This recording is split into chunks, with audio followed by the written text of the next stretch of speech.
देश के सम्माननीय यशस्वी और जयस्वी प्रधानमंत्री जी आदरणीय नरेंद्र जी मोदी, हमारे उत्तर प्रदेश के सम्माननीय मुख्यमंत्री जी श्रीमान योगी जी, राज्यपाल महोदया, मंचस्थ सभी मान्यवर, उपस्थित सज्जन, माता भगिनी, आज हम सबके लिए एक सार्थकता का दिवस है। इतने लोगों ने सपना देखा, इतने लोगों ने प्रयास किए, इतने लोगों ने अपने प्राण अर्पण किए। आज उनकी स्वर्गस्थ आत्मा तृप्त हुई होगी। आज वास्तव में अशोक जी को वहां शांति मिली होगी।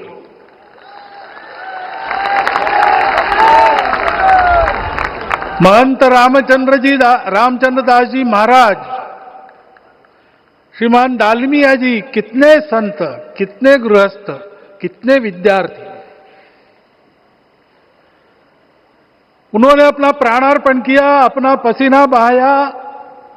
जो पीछे रहे वो भी रोज ये इच्छा मन में व्यक्त करते रहे कि मंदिर बनेगा बनेगा, बन गया। और आज उस मंदिर निर्माण की शास्त्रीय प्रक्रिया पूर्ण हो गई, ध्वजारोहण हो गया। राम राज्य का ध्वज जो कभी अयोध्या में फहराता था और संपूर्ण विश्व में अपने आलोक से सुख शांति प्रदान करता था, वो ध्वज आज फिर से नीचे से ऊपर चढ़ता हुआ और अपने शिखर पर विराजमान होता हुआ हमने अपनी आंखों से देखा है, इसी देह में देखा है। ध्वज प्रतीक होता है। इतना ऊंचा ध्वज चढ़ाना कितना समय लगा आप जानते हैं? मंदिर बनने में भी समय लगा। 500 साल छोड़े तो भी 30 साल तो लगे ही। उस मंदिर के रूप में हमने कुछ तत्वों को ऊपर पहुंचाया है।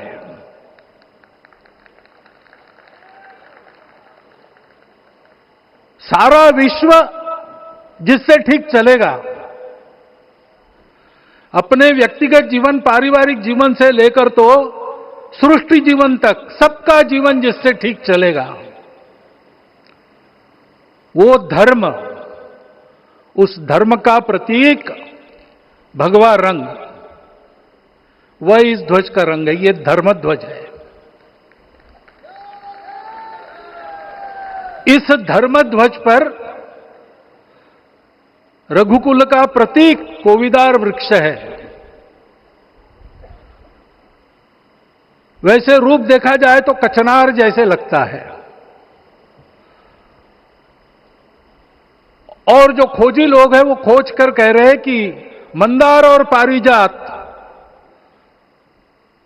दो वृक्षों का एक तरह से संकर है। दोनों वृक्षों के गुण, ये दोनों वृक्ष देव वृक्ष कहलाते हैं। दो देव वृक्षों के गुणों का समुच्चय ये वृक्ष है।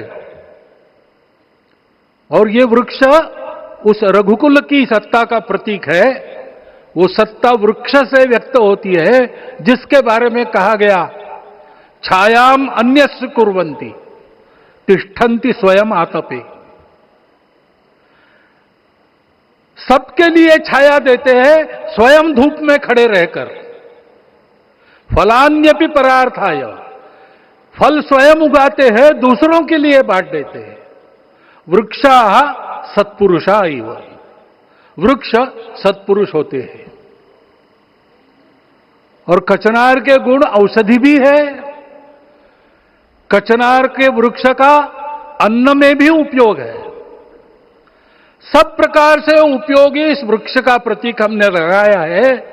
धर्म जीवन ऐसा जीवन होता है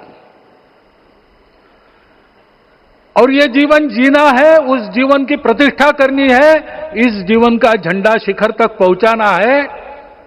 चाहे जितनी प्रतिकूलता हो, चाहे जितनी कठिनाइयां हो, साधनहीनता हो, सारी दुनिया स्वार्थ में बहती होगी, लेकिन हमारा संकल्प है।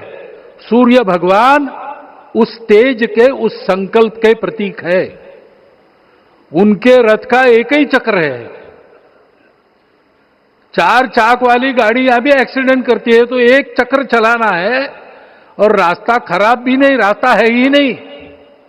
अधांतर में चलो रथस्य एकम चक्रम। रथ चलाने के लिए 7-7 घोड़े, उनको नियंत्रण करने के लिए सांपों के लगाम है और रास्ता नहीं है, और सारथी जो है उसके पैर नहीं है। ऐसी गाड़ी चल सकती है क्या? कंप्यूटर में डाटा डालेंगे, कहेंगे नहीं चलेगी।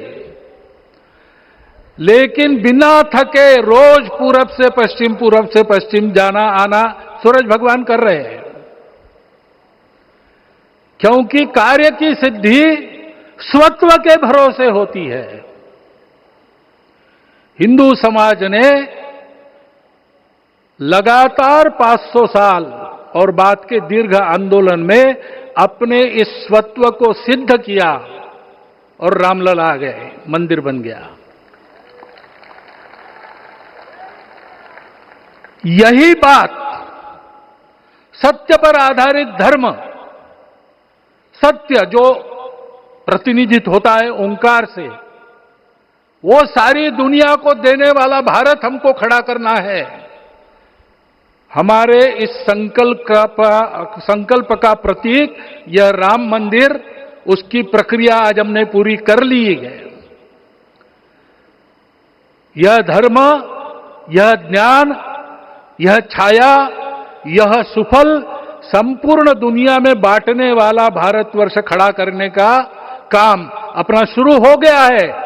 उसको, इस प्रतीक को देखकर, हिम्मत रखकर, उसी प्रकार सतत प्रयास करते हुए सब प्रकार की विपरीतताओं में भी हम सबको मिलके करना पड़ेगा। आज ये हमारे कृतार्थता का दिवस है और आज हमारे संकल्प की पुनरावृत्ति का ये दिवस है। वो संकल्प हमको हमारे पूर्वजों ने दिया है। एतद् देश प्रसूतस्य सकाशाद अग्र जन्मनात्। इस देश के जन्मे हुए अग्र जन्मना है, सबसे प्राचीन है, इसलिए बड़े भाई है। वो ऐसा जीवन जिए कि स्वम स्वम चरित्रम शिक्षेरन पृथिव्याम सर्वमानवा। पृथ्वी के सर्व मानव अपने अपने चरित्र की शिक्षा, जीवन की विद्या भारतवासियों से सीखे। ऐसे भारतवासियों का परम वैभव संपन्न, सर्वशक्ति संपन्न और सबके लिए खुशी बांटने वाला, शांति बांटने वाला, सबको विकास के सुफल देने वाला भारतवर्ष खड़ा करना है। ये विश्व की अपेक्षा है, हमारा कर्तव्य है। मंदिर में श्री रामलला विराजमान है, उनका नाम ले और इस कार्य की गति हम बढ़ाए। इतना एक विषय आपके सामने रखता हूं। जैसा सपना देखा था उन लोगों ने, रामदास स्वामी ने कहा था, स्वप्नी जे देखिले रात्रि ते ते तैसे ची हो तसे। ऐसा सपना उन्होंने देखा था, बिल्कुल वैसा। और मैं कहूं कि उन्होंने जो सपना देखा था उससे भी अधिक भव्य और अधिक सुंदर ये मंदिर बन गया है। हमारे हृदय में वो निश्चय का सृजन करे, तपस का सृजन करे। ये शुभकामना मैं आप सबको देता हूं और मेरे शब्दों को विराम देता हूं। माननीय प्रधानमंत्री अपना संबोधन, अपने विचार संपूर्ण विश्व को प्रदान कहा गया है। उस पूर्ण में से पूर्ण भी निकाल लिया जाए तो भी वो पूर्ण ही बचता है और इसीलिए कभी इसका क्षय नहीं होता है। और इसी अक्षय संस्कृति का ध्वजवाहक प्रधानमंत्री नरेंद्र मोदी इस वक्त उन ऐतिहासिक पलों के साक्षी बनने के बाद माननीय राज्यपाल उपस्थित समारोह को संबोधन के लिए प्रस्ताव